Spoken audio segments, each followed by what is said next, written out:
Bonjour, bonsoir. Merci à vous tous qui se connectez en ce moment sur notre chaîne YouTube Le Congo est à nous et sur Mubenga TV. Merci encore une fois de votre fidélité. Voilà, nous sommes une chaîne qui émet depuis la diaspora, une chaîne de la République démocratique du Congo. Nous parlons principalement de la RDC. Il arrive de temps en temps que nous puissions parler des autres actualités, comme dernièrement on parlait de la xénophobie qui se passe en Afrique du Sud, parce que les Congolais se sont retrouvés aussi comme cible dans ce pays-là. Alors nous commençons l'actualité d'aujourd'hui par la triste nouvelle de la disparition du grand Robert Mugabe, l'ancien président du Zimbabwe, un panafricaniste, un anti-impérialiste, un homme qui a donné l'indépendance à son pays, un homme qui s'est battu avec ses compatriotes pour la liberté dans leur pays. Il est mort aujourd'hui à 95 ans à Singapour. Donc, voilà, il avait déjà des problèmes de santé. C'est ce qui a fait même qu'on puisse le remplacer par Emerson Mnangagwa, qui est l'actuel président du Zimbabwe. C'est un homme qui utilisait beaucoup de l'humour. Il y a même des choses qu'il ne disait pas, mais on commençait à faire passer ça comme si c'est lui qui disait ça. Et beaucoup de petites citations, c'est surtout sur les filles.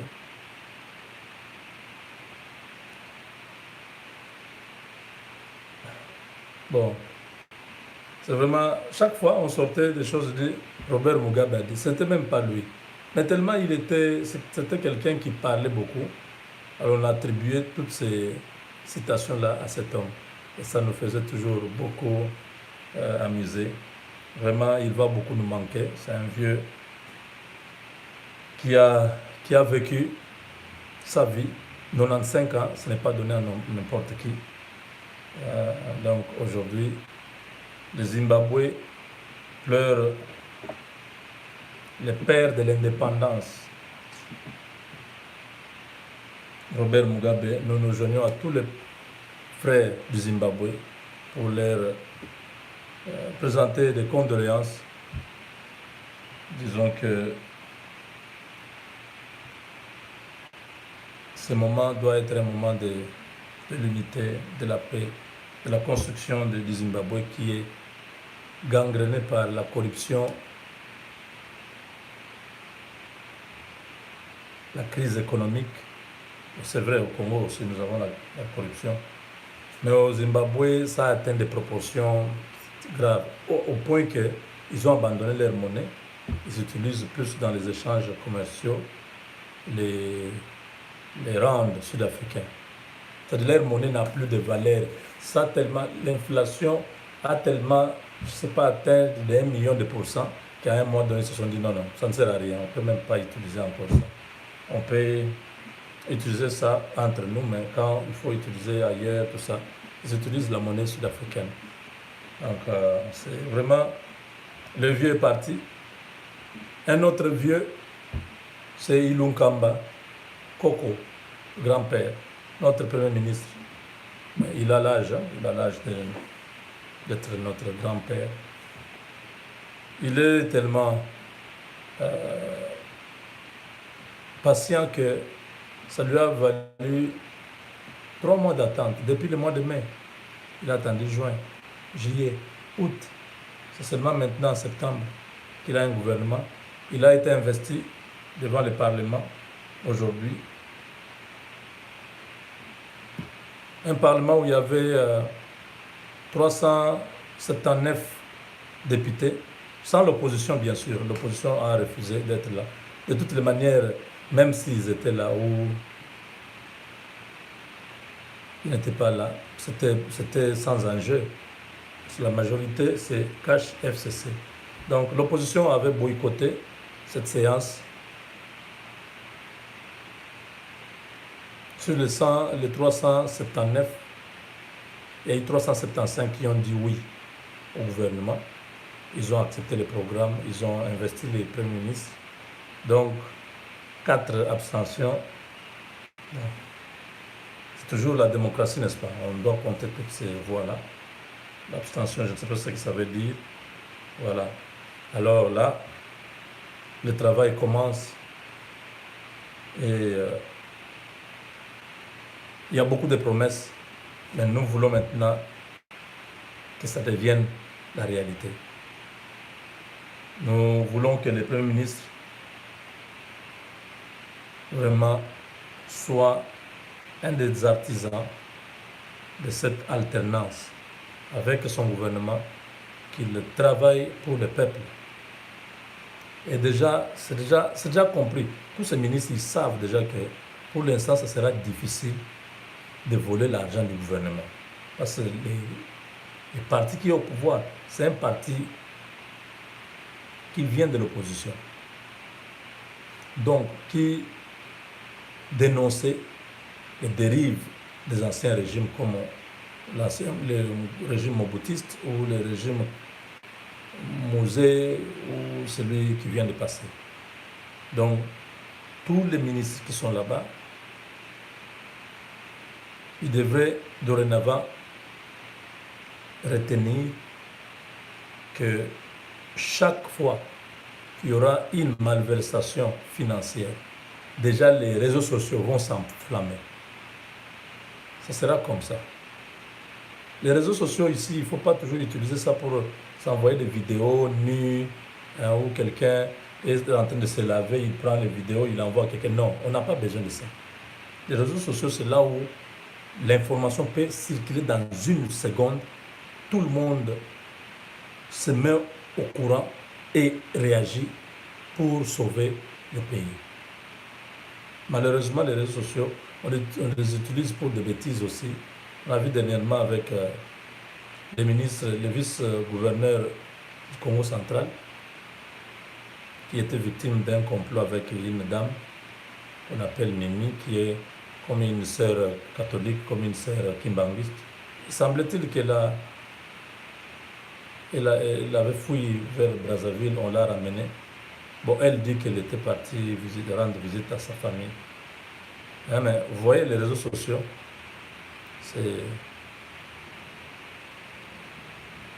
c'est malheureusement ça le problème. Tout le monde peut mettre tout. Et voilà. Il semble que si cette dame-là t'invite chez elle, il ne faut pas aller. Parce que tu risques de tomber dans les guet-apens.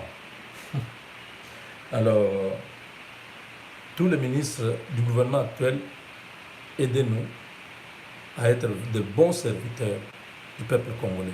Travailler pour donner à ce peuple le minimum de dignité qu'il mérite. Un peuple qui n'a pas d'école, qui n'a pas d'hôpitaux, qui n'a pas de routes, qui n'a pas d'argent, qui n'est pas payé. Donc, les gens vivent dans une, comment on dit, dans un cycle aléatoire. Il a mangé aujourd'hui, il ne sait pas si demain il va manger. Il a eu l'argent aujourd'hui, il ne sait pas si demain il aura l'argent. Donc, bref, il y a l'incertitude. Quand vous regardez les Congolais, vivant pendant toutes ces dernières années, ces 20 dernières années, l'incertitude. Le Congolais est prêt à pouvoir tout faire pour avoir l'argent. Il y en a qui ont escroqué, qui ne pouvaient même pas, à la base, escroquer. Mais il se dit que si je ne fais pas ça, on va manger comment à la maison? Qui va me donner? les 200 dollars qu'il m'a donné ici, pour que j'achète telle chose, la chose coûte peut-être 190. Lui va aller chercher la chose là, peut-être à 90 dollars, piratée de mauvais. Il le met dans une voiture. La voiture va fonctionner. Une semaine plus tard, la voiture tombe encore en panne. Pourquoi? Parce qu'il n'a pas utilisé cet argent-là totalement pour acheter quelque chose de consistant, de durable, qui pouvait aider. Mais il s'est dit, bon, il y a ça, c'est 200 dollars, ça, c'est 90 dollars. C'est la même pièce, mais les qualités différentes. Il souhaite prendre celui qui est le moins cher, quoi, récupérer quelque chose. Vous voyez l'escroquerie, vous voyez des choses qui se font chez nous. Des jeunes filles qui se prostituent, des mamans, des femmes mariées. J'ai beaucoup aimé, il y a une vidéo de Lubumbashi où il y a une femme qui était en train d'expliquer que les bandits, comme on le dit, bandits, mais ce n'étaient pas des bandits, c'était des militaires FARDC qui s'étaient déguisés en bandits. Ils ont enlevé les tenues militaires, ils sont venus dans la parcelle, ils ont demandé l'argent et tout ça. Ce que j'aime, c'est que cette femme-là explique en Swahili, elle dit, un homme m'a tiré de côté.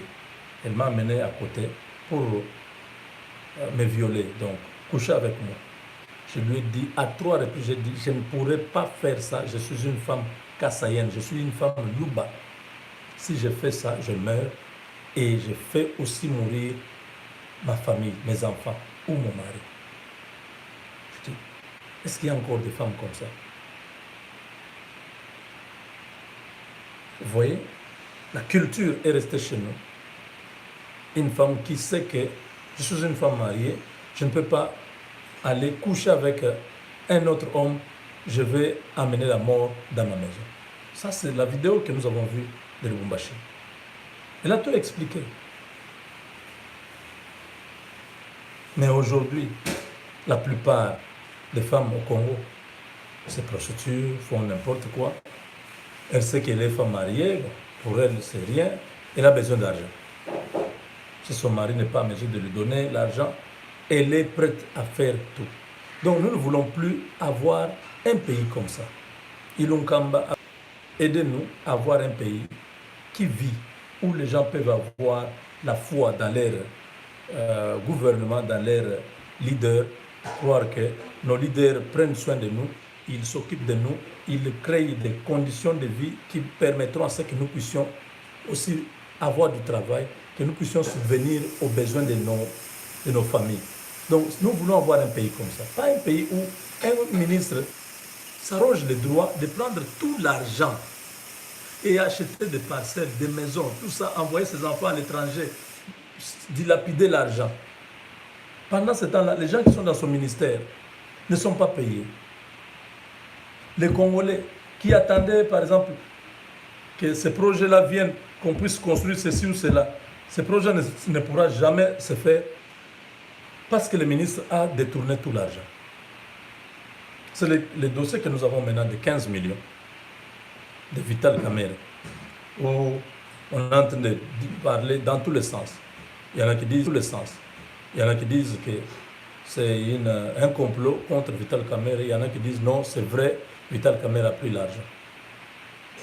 On doit mettre des mécanismes tels que l'argent de l'État ne peut pas passer entre les mains des gens. Même comment?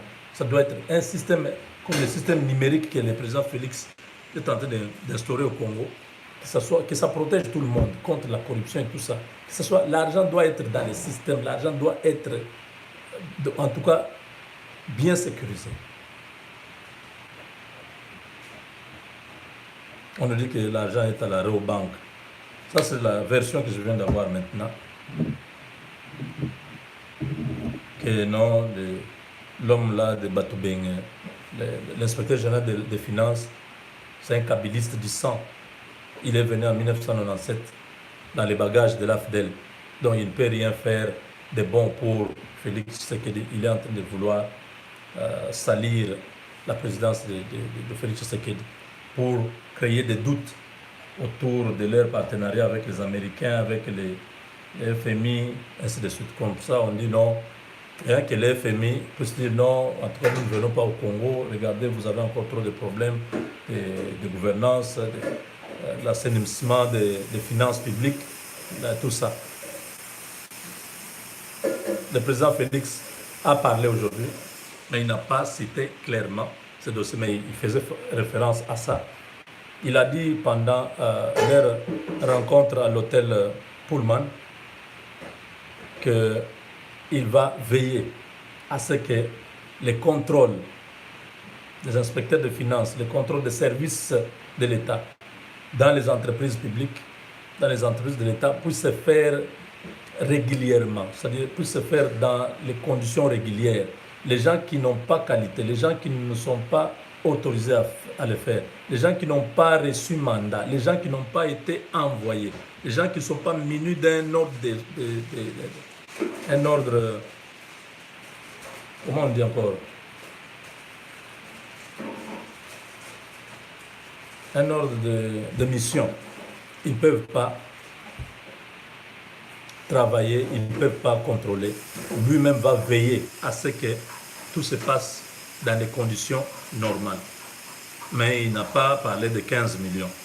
Moi, j'ai compris directement qu'il faisait allusion à la mission des inspecteurs des finances que Vital Kamerhe a refusé la continuité de la mission. Donc je crois que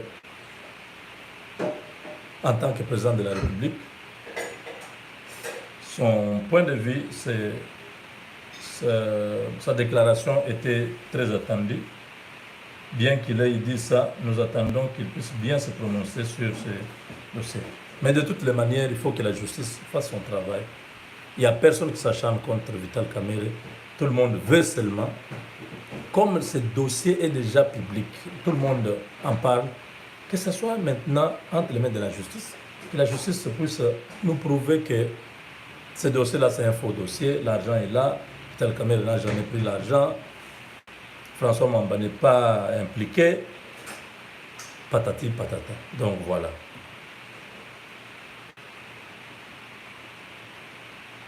Parce que chaque fois qu'il y a de bonnes choses, nous avons pris l'habitude de ne pas acclamer les bonnes choses que le gouvernement fait. Nous attendons tout ce qui est négatif, tout ce qui cloche là, c'est ce qui nous intéresse tous. Regardez, je remonte, c'est toujours bien de rafraîchir la mémoire comme ça, on évolue tous sur la même page. On est en décembre 2018, les élections passent, Tshisekedi est élu président de la République, contestation. Vérité des urnes. Martin Fayulu a fait le tour du monde. Il a, par la haine que beaucoup avaient contre Félix Tshisekedi, contre l'IDPS, contre les Baluba, c'était devenu un problème sérieux. Nous ici, on a parlé, c'était sérieux. Tshisekedi n'a pas gagné, il a été nommé.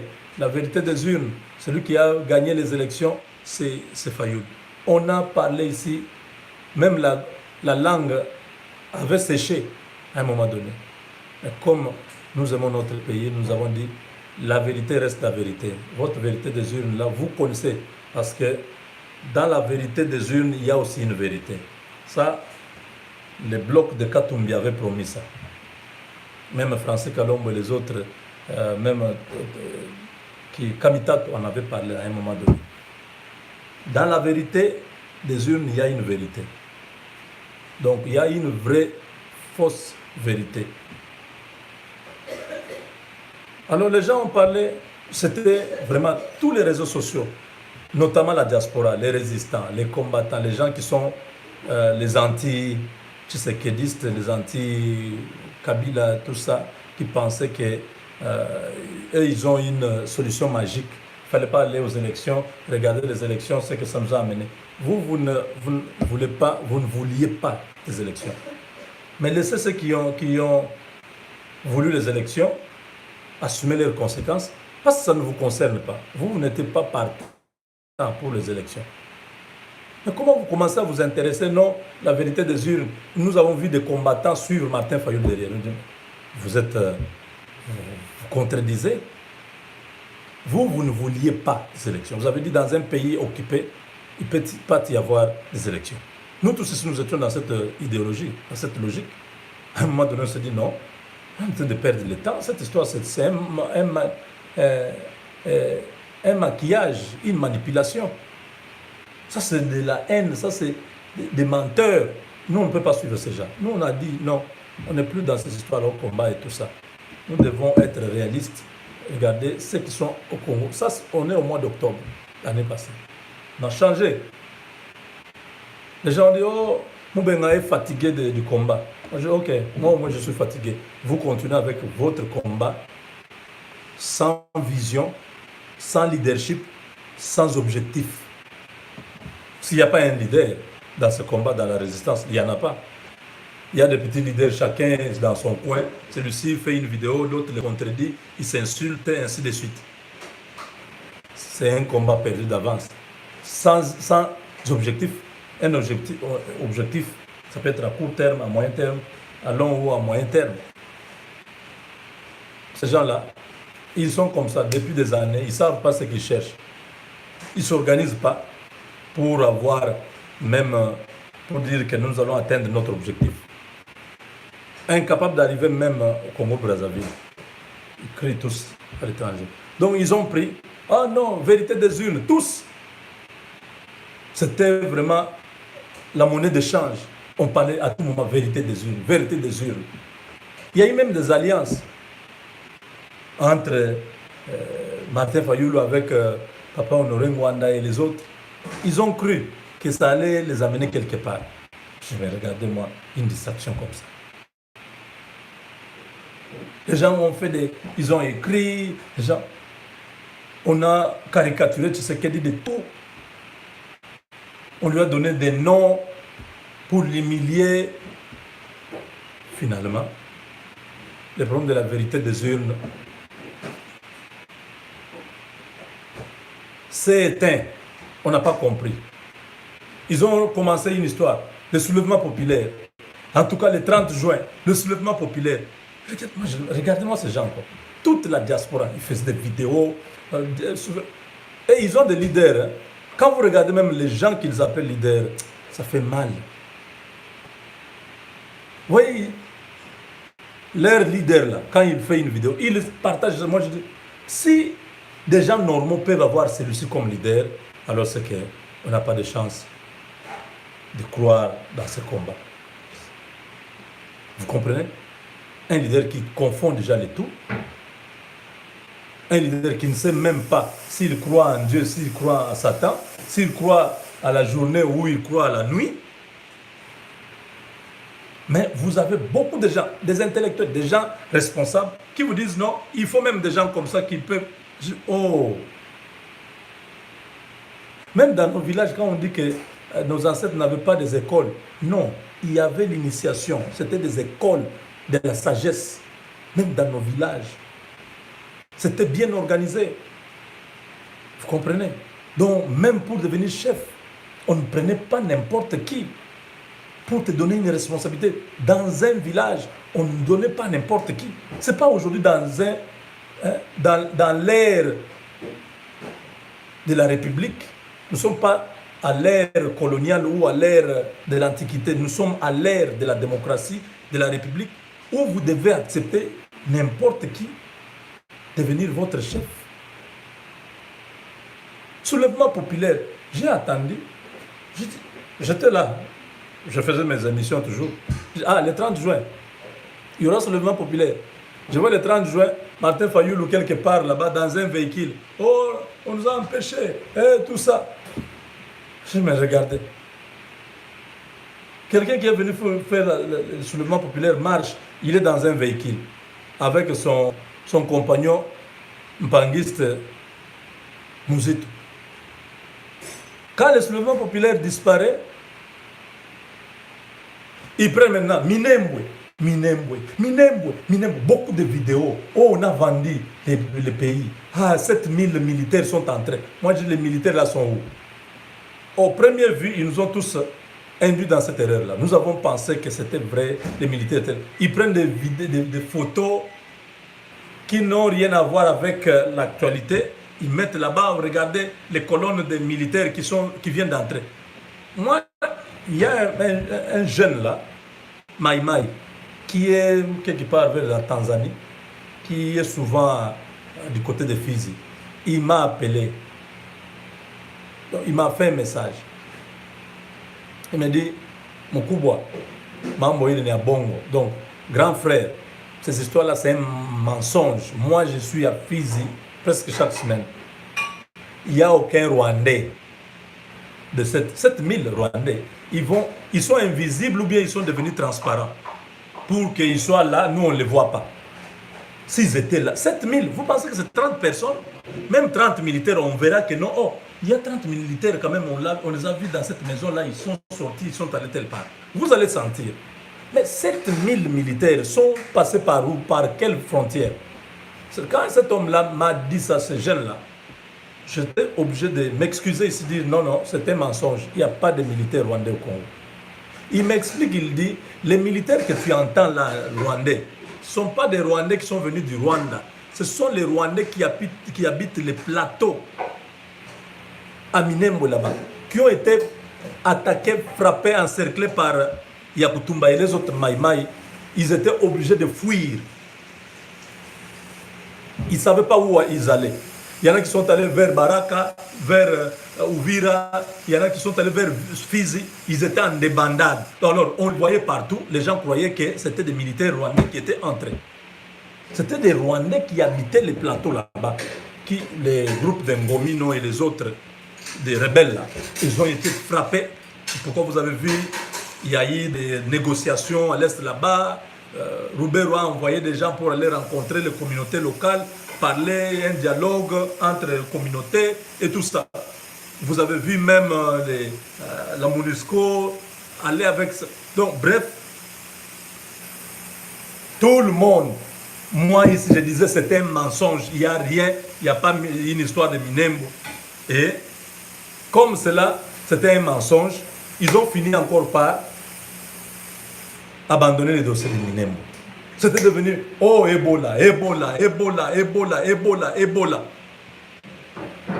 Donc, la diaspora, je vous invite à arrêter cette distraction. Les gens là qui vous croyez que ce sont vos leaders de la résistance, de combat et tout ça, les patriotes, tout ça, c'est un mensonge. Ils n'ont rien à faire. Ils savent que s'ils ne font pas ça, ils ne pourront plus vivre en exil comme exilés politiques. Ils doivent continuer à créer quelque chose, à trouver une raison de survie. Quand vous croyez en eux, vous leur donnez beaucoup de force. Aujourd'hui, Ebola, vous entendez encore parler d'Ebola? C'est ce qu'il s'est impliqué dedans. Il a enlevé les ministres qui étaient là, on a mis Dr Muyembe. Et aujourd'hui, est-ce que vous entendez encore parler d'Ebola? Et tout le monde n'en parle plus. Alors, il laisse Ebola. Oh non, Tiweri de Beni. Voilà, Tshisekedi n'a pas le pouvoir. Regardez, il ne contrôle pas l'armée. Vraiment, c'est rien. Il y en a qui avaient donné à Tshisekedi 1 mois, il sera abattu. Il y en a qui avaient donné 6 mois, il sera abattu. Il y en a maintenant qui disent, en tout cas, il ne va pas terminer 3 ans. Vous voyez? Jusqu'où? On va aller comme ça, jusqu'où? Vous continuez à croire à ces gens-là? Continuez à croire que ces gens-là vous disent la vérité, le Congo est occupé, vous croyez vraiment encore à ces histoires-là? Oh, Tiweri, Beni, Tiweri à Beni. C'est tout le monde qui... On prend les photos, même les photos du Nigeria, où on a le Boko Haram a attaqué une école, on a tué les gens. On prend ces photos-là, on met, c'est toujours Beni. On manipule les gens comme ça à longueur de journée. Même dans cette histoire de l'Afrique du Sud, on nous envoie même des images qui ne sont pas de l'Afrique du Sud. Il y a un homme là qui avait, je ne sais pas, violé une fille mineure, je ne sais pas, de 14 ans. On l'avait livré aux chiens. les chiens ont mangé son pénis. On prend les images là de cet homme-là, que les chiens étaient en train de manger son pénis. On nous met ça, on dit c'est l'Afrique du Sud. Donc manipulation comme ça. Comme pour dire, s'ils envoient beaucoup de vidéos et des images comme ça va aggraver la situation. Ça n'aggrave personne. Parce que déjà la source, c'est un mensonge. Les histoires de Beni là, on sort des images à tout moment. Des mensonges. Il y en a qui sont vrais, il y en a où on exagérait. Les mêmes images, on a vu ça il y a 3 ans. Quand tu regardes calmement, tu dis, oh, j'avais déjà vu cette vidéo, cette image, non? Ah, c'est encore, ah, l'homme ici était ressuscité, il est encore mort, là tu es encore la nuit ici. Vous trouvez seulement que les gens sont moins sérieux. Maintenant, ça termine avec, oh, Beni, Beni, parce que Tshisekedi a remplacé des militaires là-bas, il a mis. Est-ce que vous entendez encore les tueries? Depuis qu'il a fait ce petit aménagement, réaménagement. Est-ce que vous entendez encore des tueries? Maintenant, c'est quoi? On parle, oh, Rouberois. Oh, mais comment Rouberois est dans... Oh, voilà, ça se confirme. La balkanisation, c'est maintenant en marche. Ça a phase... Ça, c'est Honoré Ngwanda qui dit, la balkanisation est à sa phase finale. Mais phase finale, là, c'est depuis 2016. C'est toujours, chaque année, après, une année après, c'est toujours encore phase finale. Même maintenant, là, c'est phase finale parce que Rouberois est resté dans le gouvernement. C'est encore phase finale. Comment on peut laisser Rouberois pendant toutes ces années ici? Il est toujours là. Il a une mission. Vous voyez, n'est-ce pas? On a commencé avec la vérité des urnes. Vous avez abandonné. Soulèvement populaire. Vous avez abandonné. Oh, ah, j'ai oublié. Oh, il n'a pas de gouvernement. Vous voyez, il n'a pas de pouvoir. Le gouvernement est où? C'est Kabila qui décide de tout. Vous verrez, il n'y aura pas de gouvernement. Le gouvernement est là. Ah, c'est quel gouvernement? Regardez ceux qui sont là-bas. Il y en a qui ne parlent pas bien français. Oh, oh mon Dieu. Ce n'est ce gouvernement. Oh non, Minembwe. Ils abandonnent Minembwe. Oh non, Ebola. Ils abandonnent Ebola. Tuerie de Beni. Mais après, maintenant, nous sommes Azarias Rouberois. Maintenant, vous êtes désarmés. Vous êtes désespérés. À Paris, à Bruxelles, à Londres, partout, combattant. Il n'y a plus le combat. Nous vous avions dit que celui qui est là, c'est un opposant. Il a pris le pouvoir. Donc le combat est terminé. Parce que même les termes combattants viennent de l'UDPS. Vous n'êtes pas des combattants. Les combattants, ce sont les membres de l'UDPS. C'est eux les combattants. Ils combattaient la dictature. Ils ont aujourd'hui le pouvoir. Vous maintenant, vous êtes combattants de quoi? Regardez aujourd'hui ce qui est dans le pays. Les gens de la diaspora rentrent au Congo sans problème. Les gens même qui ont 5 000, 10 000 dollars, ils rentrent commencer un business au Congo sans problème. J'ai vu le général Kassongo avec Nero Mbungu. Ils sont descendus dans des quartiers défavorisés de Kinshasa là, pour traquer les malfrats, les quelques commissariats de fortune que certains FARDC, police en complicité, rançonnent la population. Il faut démasquer tout ça pour laisser que la population vive tranquillement. Vous voyez, n'est-ce pas? Et tout ce que je viens de dire ici, il n'y a pas un seul journaliste de la diaspora qui peut reconnaître que Tshisekedi a fait beaucoup. Ils ne reconnaissent pas. Tout ce qu'il y a, c'est regardez seulement qu'est-ce qui ne marche pas. Oui, quand ça ne marche pas, nous dénonçons. Mais on ne va pas rester au niveau de dénoncer. Quand ça marche, nous disons aussi, ah, ça a bien marché. Ça, c'est bon. Vous voyez, n'est-ce pas?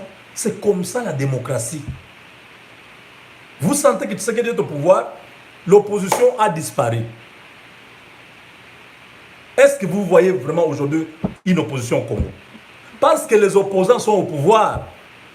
Par conséquent, ceux qui se disent opposants n'ont plus beaucoup de moyens de se défendre.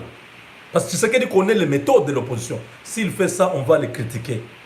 Alors il faut éviter, il faut suivre la loi. Il faut marcher selon la loi. Donc l'opposition aujourd'hui n'a plus d'arguments. Vous voyez seulement, il passe au palais du peuple. J'ai vu certains députés. Ils viennent là, non, la motion, c'est pas motion de procédure. Hein. Ils ont dit quelque chose là.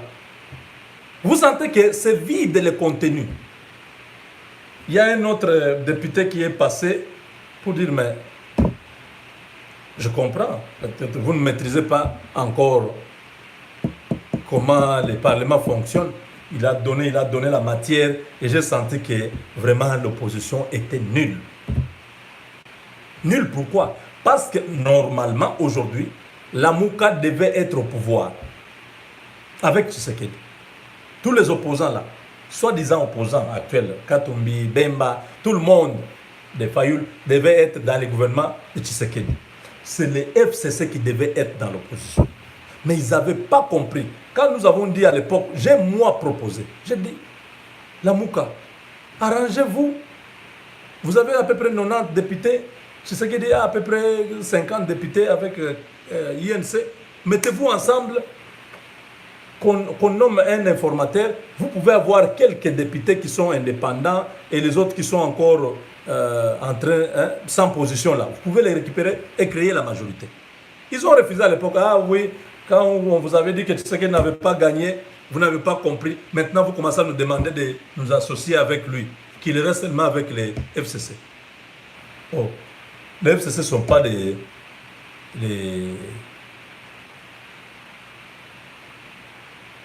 ce ne sont pas les étrangers, ce sont des Congolais. C'est une solution en politique. Si vous n'avez pas la majorité, vous composez avec celui qui a la majorité. Aujourd'hui, ils sont là. Ça peut aller pour 5 ans. Si les FCC se comportent bien et qu'ils laissent Tshisekedi faire son mandat sans l'entraver, sans bloquer comme ils ont fait avec l'histoire de Jekamine et tout ça, que nous ne voulons plus. Donc, s'ils travaillent normalement, sans problème, ils peuvent faire 5 ans. C'est une coalition qui peut continuer ou qui peut s'arrêter en route. Vous voyez, c'est la Mouka, donc l'opposition qui devait être au pouvoir. Et c'est le FCC de Kabila qui devait être dans l'opposition. Mais aujourd'hui, c'est le contraire. Et l'opposition est totalement absente. Ce qui a demandé même à un moment donné que j'aimerais avoir une opposition forte, ça va m'aider à bien gouverner. Parce que si l'opposition n'existe pas, je vais tomber dans la suffisance, dans l'oubli, croire que tout marche bien pendant que tout ne marche pas. Donc, vous comprenez que nous devons changer. Nous devons changer si nous voulons que le Congo change. Même le Premier ministre l'a dit aujourd'hui, il dit, si nous voulons que le Congo change, nous devons changer. Si nous continuons avec des méthodes du passé, rien ne changera. Si les gens mettent en tête qu'ils peuvent continuer à embaucher seulement les membres de leur famille dans leur cabinet, le Congo ne changera pas. L'IDPS a déjà dit à tous ces députés, à tous ces ministres, que 80% des membres de leur cabinet viendront de l'IDPS, pas de leur famille. C'est déjà bon. Il faut veiller à ça. Il ne faut pas seulement dire, messieurs les gens de l'IDPS. Veillez à ça. Qu'un ministre X ou Y ne puisse pas amener tout son village dans son cabinet. Mais qu'il prenne les cadres du parti, qui conseiller, qui chauffeur, qui garde à la maison, qui secrétaire, qui chargé de mission, qui directeur du cabinet, ainsi de suite. Les gens du parti. Parce que c'est votre parti qui est au pouvoir. Vous devez diriger ensemble. C'est comme ce que je disais hier, non? Quand je dis non, j'ai combattu pour mon pays. J'ai travaillé pour mon pays. Tout ce que je fais ici, c'est un travail. Donc, demain, si on me nomme X ou Y fonction, ça va offenser personne parce que je le mérite.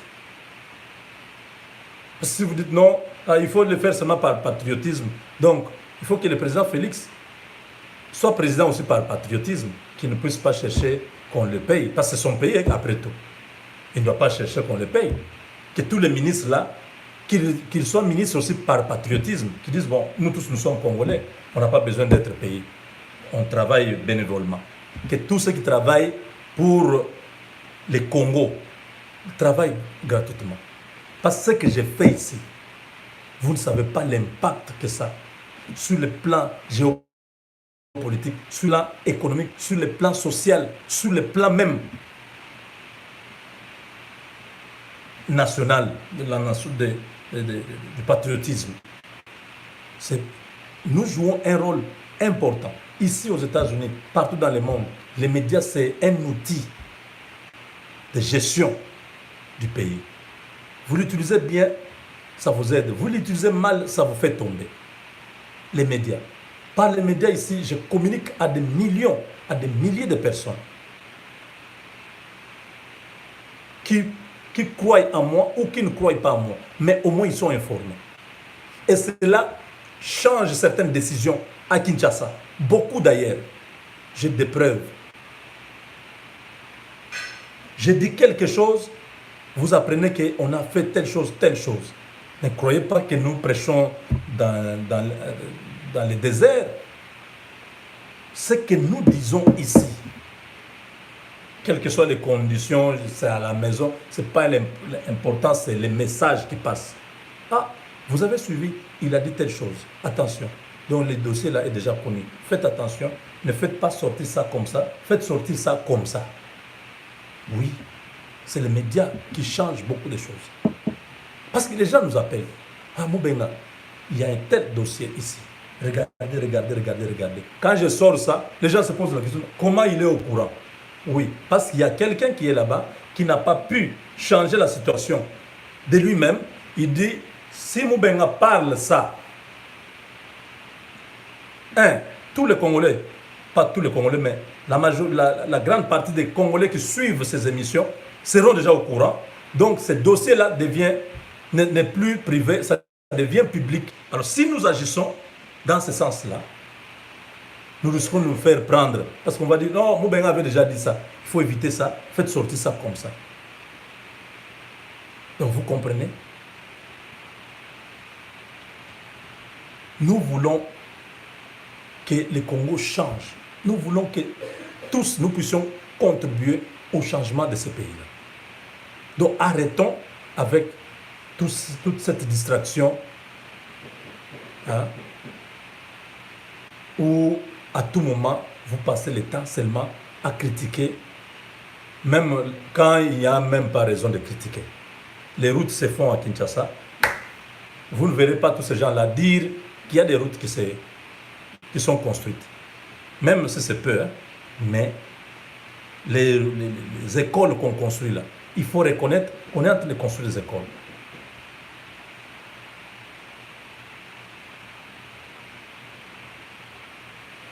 Donc le président nigérien est arrivé à Kinshasa. Il était venu dans le cadre du forum économique Makutano. Il n'est pas le seul. Il y avait aussi la présidente, l'ancienne présidente du Libéria, Mamadou Issoufou, aujourd'hui. Ils ont parlé des relations bilatérales. Beaucoup de vous donner comme information aujourd'hui. Le pays se porte très bien. Ses relations avec le Niger dans le cadre des échanges commerciaux, c'est très important. Notre pays, la diplomatie est en train d'évoluer. Nous avons plus d'amis aujourd'hui que d'ennemis. L'Afrique est en train de redécouvrir la RDC dans un autre angle avec le Félix Tshisekedi. Nous croyons que c'est important. C'est important de continuer à garder ce flambeau, cette flamme qui est déjà allumée du changement. Je demande seulement à mes frères, ça ne sert à rien, le combat c'est perdre le temps, il n'y a pas de combat. Vous allez combattre qui? Ce qui n'est pas rwandais, ce qui est congolais, ce qui va faire en sorte que les Congolais puissent devenir une nation respectable. On y va progressivement. Il y a des choses qu'il ne peut pas faire dans une année. Ça demande un peu de temps, mais ça vient. Ça vient. Il a maintenant un gouvernement. On peut commencer à le juger les 100 jours de ce gouvernement, voir ce que le gouvernement va faire. Il n'a pas encore un budget. Nous attendons d'ici le 15 que le budget soit défendu au Parlement, que nous puissions savoir son budget de combien. Les gens disent le Premier ministre là n'a donné aucun chronogramme, son budget n'est pas quand donc il n'y a pas de chiffres, on ne sait pas. Bref, je dis soyons patients. Tout ce que vous avez dit, oh il n'y en a pas, après vous voyez, ça devient autre chose. Il faut essayer d'évoluer. Il ne faut pas chercher toujours à vous approcher à ce qui est négatif. Voyons ce qui est positif, que ça puisse nous aider. Ce qui est négatif, essayons de dénoncer pour aider à ceux qui dirigent de pouvoir s'amender, changer et avancer. Je pense que le forum en question que je viens d'évoquer ici, Makutano, c'est un forum qui est à sa 5e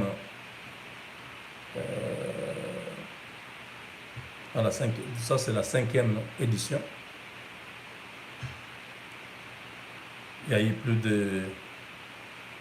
plusieurs personnes, plusieurs hommes d'affaires étrangers comme congolais qui étaient là.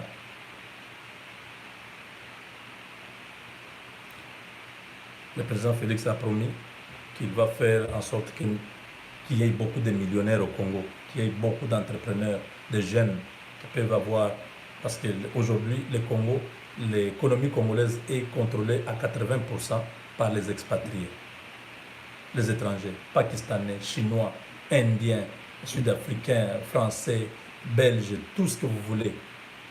80% de notre économie, libanais, c'est entre leurs mains.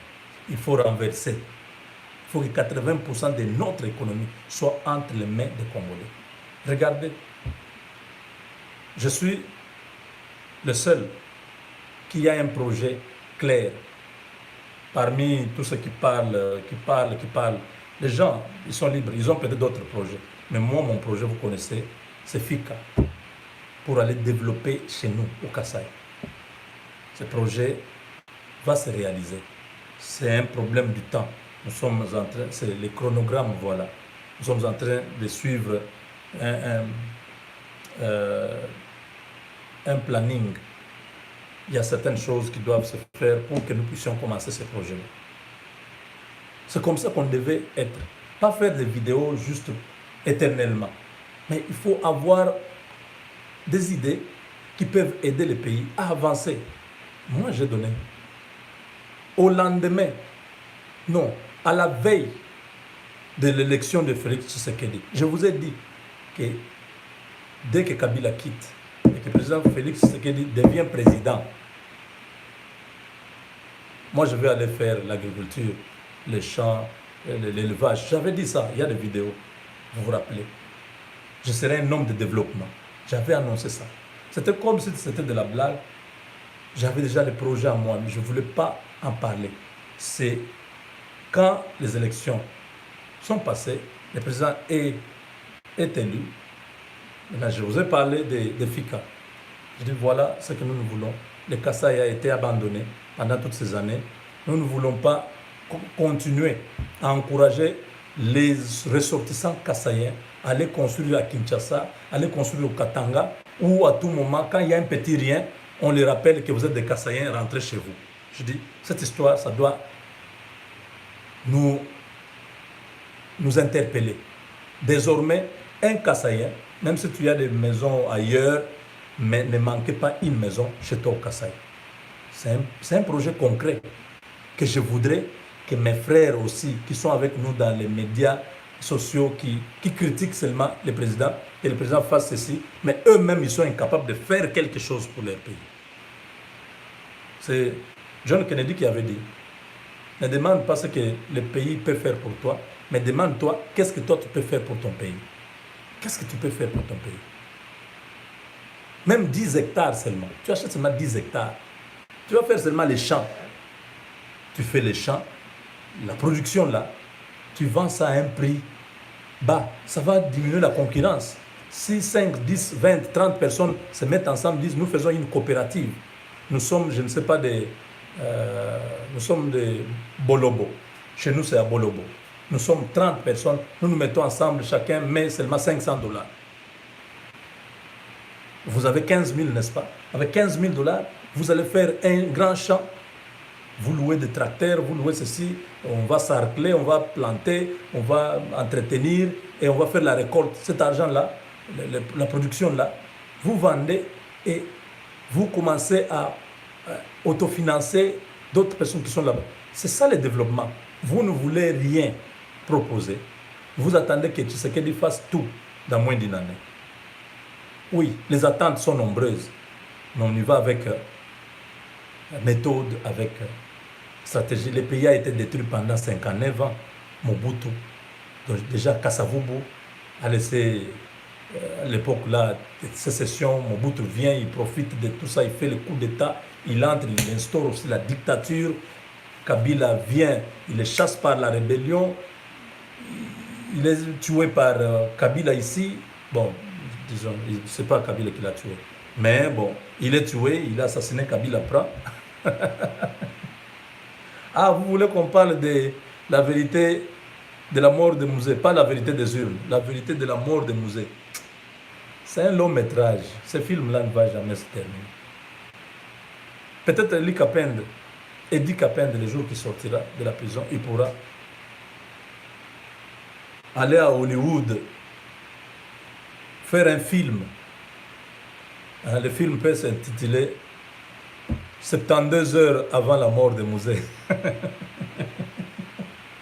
Ah, ça c'est un film. Ça va être... nous sommes 80 millions de Congolais. Donc, si tous les Congolais regardaient ça, déjà le film va avoir 80 millions de vues. Eddie Kapende, mon colonel, sois calme. Fachi Béton est en train de réfléchir. Vous allez sortir. Mon général John Tchibang, soyez patient. Bientôt vous allez être libre. On va se retrouver à Paris ou à New York.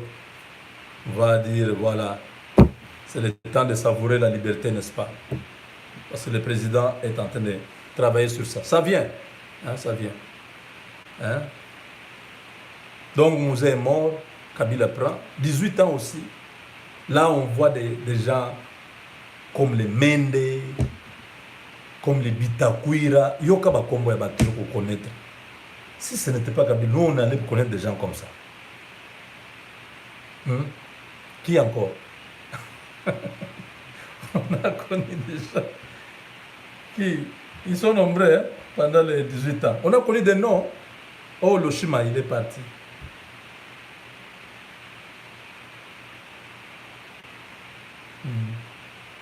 On a connu beaucoup de noms. Aïe. Mais Tshisekedi arrive, il trouve le pays en ruine. Il a besoin de temps, non? Pour tout reconstruire. 2 345 km². Seulement 3000 km sont asphaltés. Pour toute la nation. C'est une honte.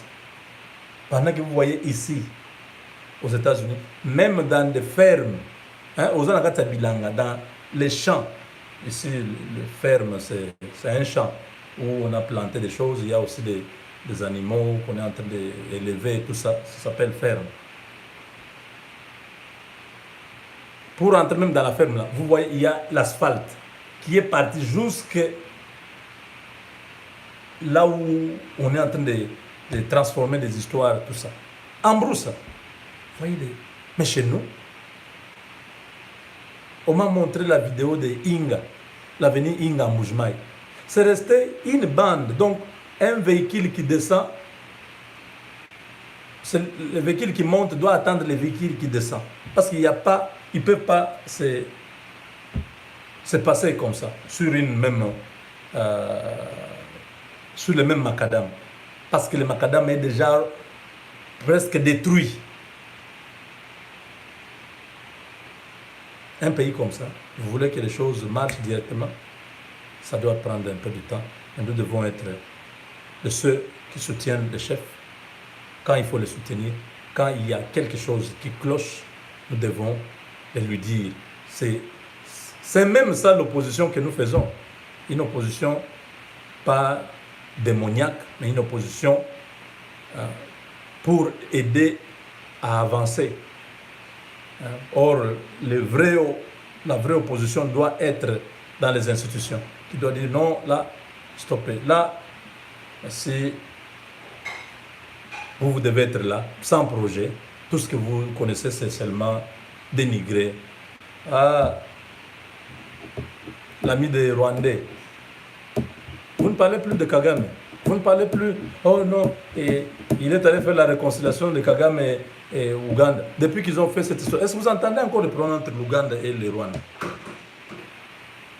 C'était nécessaire. C'était une stratégie. En politique, on utilise beaucoup de choses pour arriver à trouver une solution de manière paisible. Des fois, ça nous fait mal. Mais c'est après le temps qu'on dit, ah, il avait raison. Ah, ici, il avait raison. Donc, nous comprenons que le pessimisme nous ronge, mais l'optimisme nous aide à avancer. Chers amis, voilà.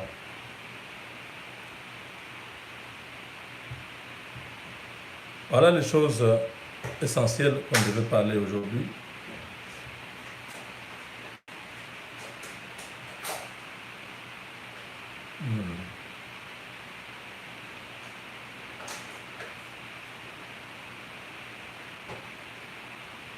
Même Samuel Eto'o était aussi à Kinshasa. Donc je parlais du président nigérien, parce qu'il y a Nigeria et Niger.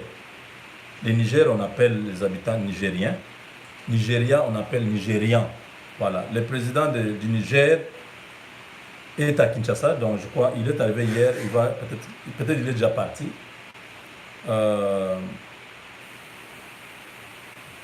Il a été au forum économique Makutano.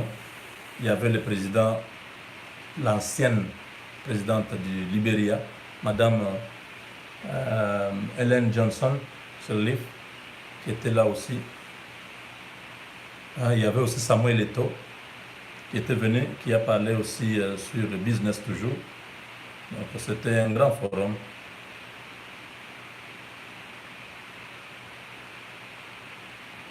Regardez-moi encore ces histoires. Ah, Apareko. Yoka, écoutez ce qu'Apareko écrit. Urgence, RDC. Palais du peuple ou palais de la honte? Point d'interrogation. Jeannette Kabila reconnaît ses origines étrangères. Eh, papa, je voulais déjà terminer l'émission. Mais ça, c'est quoi encore? Honoré Ngwanda, parmi ces gens qui abrutissent encore bien l'Afrique, comment peut-on développer la rationalité des Africains, des Congolais, avec des gens comme des Ngwanda et des analyses pareilles?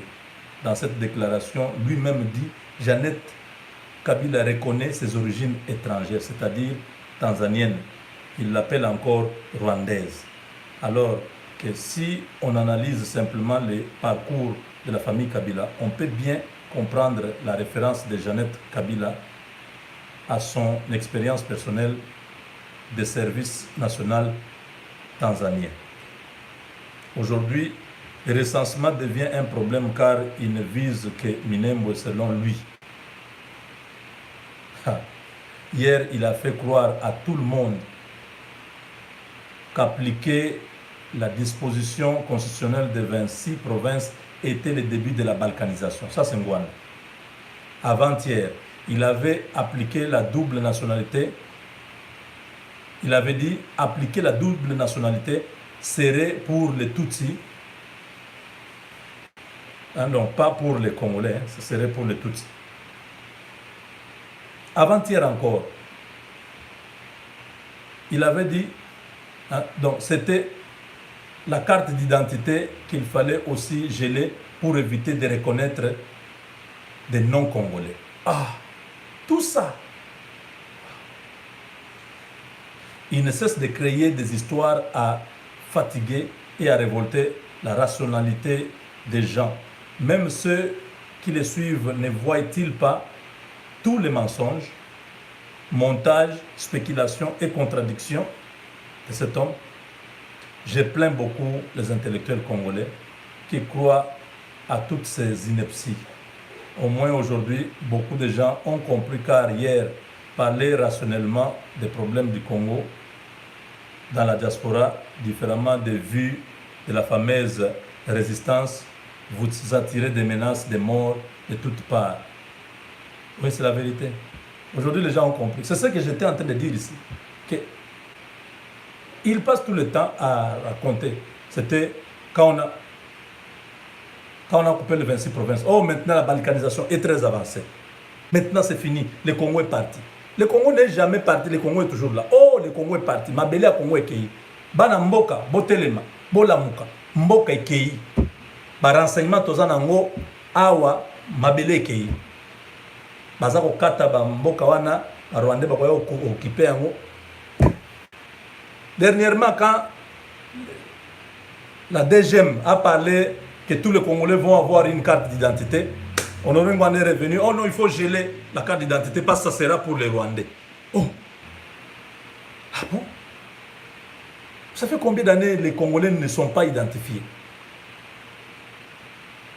Je ne sais pas, les 20 000 ou 30 000 Rwandais qui sont à Minemboula, c'est eux qui vont directement devenir je ne sais pas quoi. Maintenant, ça devient Jeannette Kabila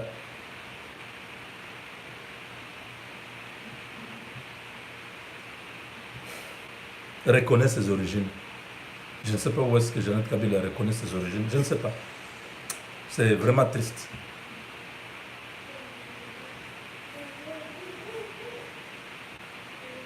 Voilà, on a fini pour aujourd'hui. Merci beaucoup.